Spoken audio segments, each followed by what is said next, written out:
peut le dire, 12 mois après la catastrophe, Haïti, qui est l'un des pays les plus pauvres des Amériques, ne s'est toujours pas relevé. Frédéric Gersdorf, vous êtes sur place, c'est clair, la situation empire. Et Frédéric.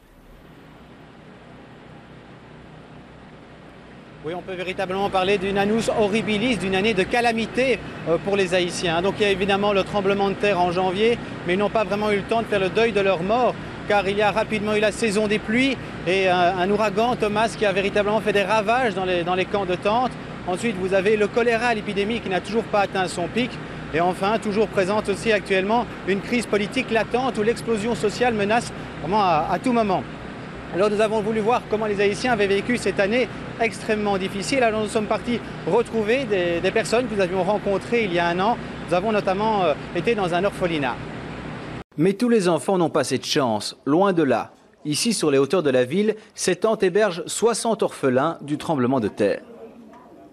C'était l'initiative de Mme Georges, qu'on appelle Mamie Georges, qui voyait les enfants abandonnés, qui étaient perdus, et elle les a récupérés à ce moment-là. Et elle les a placés sur ce site qui est un cimetière. Alors l'objectif, c'est d'essayer, j'imagine, de quitter au plus vite cette tente? Exactement. Il va falloir leur construire quelque chose de plus stable. Et vous avez déjà trouvé des financements pour ça? Pas suffisamment.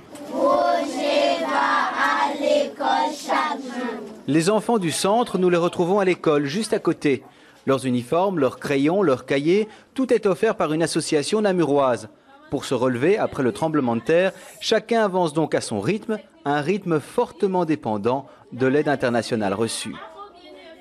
Frédéric, une des questions que l'on se pose, est-ce que l'aide humanitaire arrive dans les mains des Haïtiens?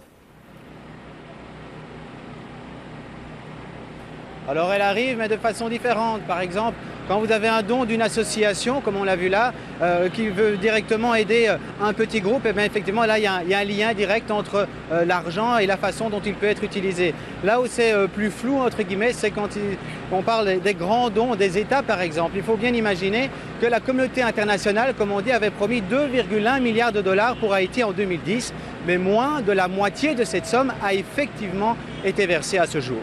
Merci Frédéric. Bonne soirée à toutes et à tous et bien sûr à demain.